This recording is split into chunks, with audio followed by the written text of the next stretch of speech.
मंगल भवन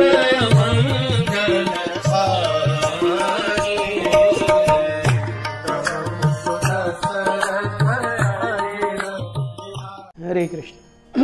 हम देखते हैं कल किस प्रकार से विश्वामित्र मुनि और दशरथ महाराज के बीच में ये संवाद चल रहा है कि विश्वामित्र मुनि कह रहे हैं कि मैं राम को लेके जाऊंगा। दशरथ महाराज कह रहे हैं नहीं बाबा, नहीं, ऐसा मत करना। विश्वामित्र मुनि कहते हैं आप जानते नहीं हो राम कौन है और क्या कर सकते हैं। दशरथ महाराज सोचने लगते हैं ये पहली बार राम को देखने आ रहा है, अब तक उसने देखा ही नहीं, और ये मुझे बोल रहा है कि आप राम को नहीं जानते। ऐसा कैसे हो सकता है? मैं तो उसका पिता हूं, मैं उसका बाप हूं, मैंने जन्म दिया है, मैंने उसको बड़ा होते हुए देखा है, मैंने उनकी किलकारियां सुनी है, उन्हें रेंगते हुए देखा है, और वो कहते हैं मैं जानता नहीं हूं। You see, this is the difference between a father and teacher. एक पिता हमेशा अपने बच्चे को प्रोटेक्ट करना चाहता है, पहले तो। एक टीचर हमेशा एक बच्चे को कैसे देखता है कि वो समाज के लिए सबसे ज्यादा अच्छा एसेट कैसे बन सकता है और उसके लिए मैं क्या योगदान दे सकता हूं। That is what is a teacher's role. जब किसी बच्चे के जीवन में बहुत ज्यादा माँ पिता का हस्तक्षेप होता है ना, तब वो थोड़ा डिपेंडेंट हो जाता है हर चीज के लिए। ही becomes unless he is given respect, unless he is given welcome, unless he is made comfortable, that person will never become comfortable. Whereas somebody who is always taught by a tutor, guru,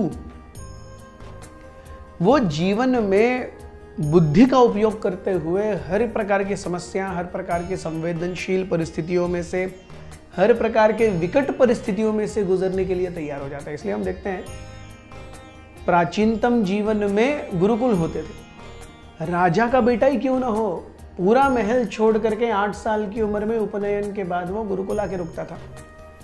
so the first sanskaras on the child's very tender heart and mind are that of guru. और ये जो 8 से 12 साल हैं, लगभग 8 to 16 और 20, यही साल है सीखने के, डिसिप्लिन के। और this discipline is always better exercised by someone else. माँ पिताजी के मन में कई बार ऐसा द्वंद्व हो जाता है। माँ बोलती है अरे मैं ही बोलती रही तो तुम कुछ बोलते नहीं। पिताजी बोलते हैं अरे यार मैं क्या बोलूँ, मैं तो कभी उससे मिलता ही नहीं, मैं सुबह जाता हूँ शाम को आता हूँ, जितना मिलूंगा उतना भी डांटूंगा तो क्या होगा। This is always a tussle. So it's best कि डिसिप्लिनिंग का काम हम किसी और को ही दे दें, and that person is the teacher. इसलिए हर कोई गुरुकुल भेजा जाता था। 8 साल तक भरपूर प्रेम दीजिए, 8 से 20 साल की उम्र तक शिक्षा, अध्ययन, डिसिप्लिन, जीवन को हम कैसे बिताएं, ये एक तप है। 8 से 12 साल की उम्र को एक तप कहा जाता है।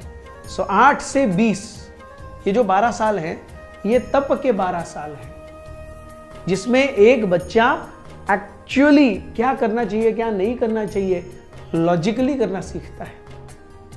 हम देखते हैं यही चीज तो दशरथ महाराज बोल रहे हैं। इमे 16 वर्षों में राम राजीव लोचन। अरे 16 साल का होने तक भी व्यक्ति या बच्चा बच्चा ही रहता है।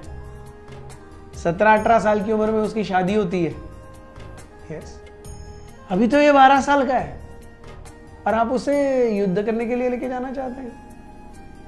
This figure 12 is very important in Ramayana. चारों भाई 12 महीनों तक अपनी मां के गर्भ में रहे। चारों भाइयों का विवाह 12 साल की उम्र में हुआ।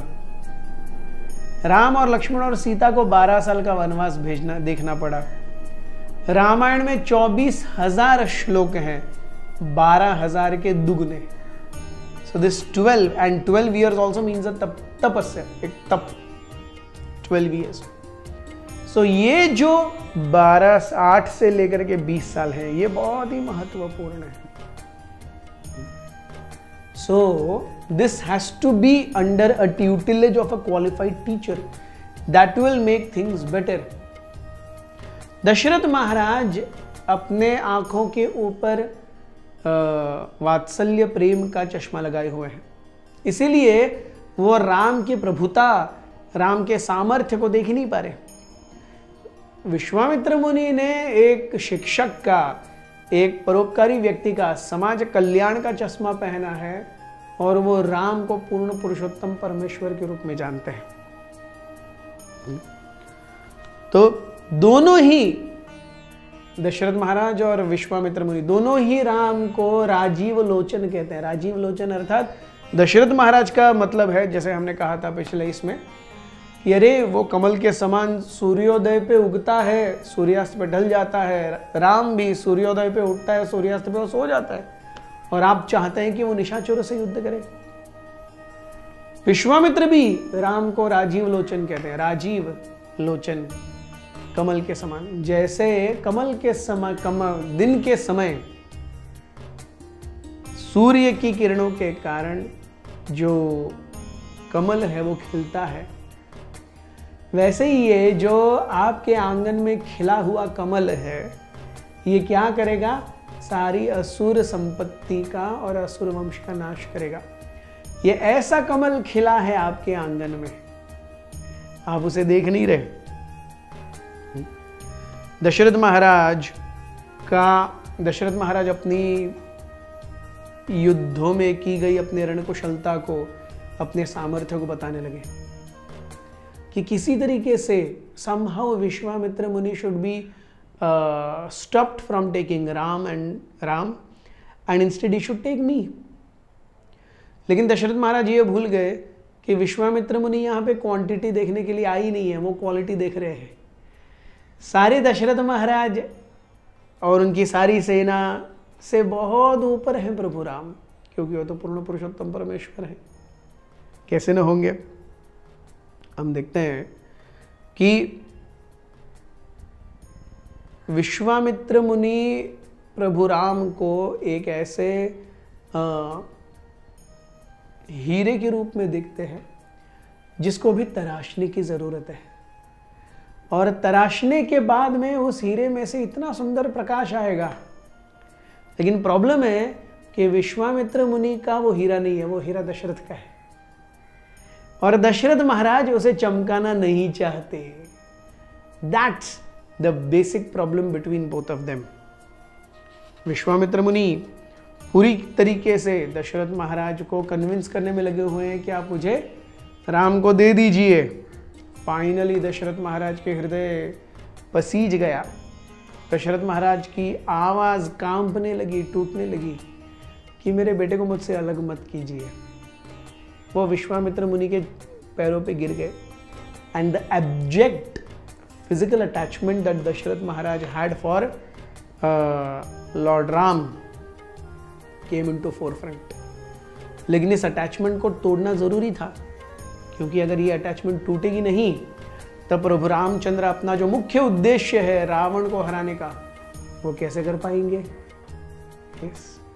आगे क्या होता है ये हम देखेंगे कल। बहुत बहुत धन्यवाद। हरे कृष्ण।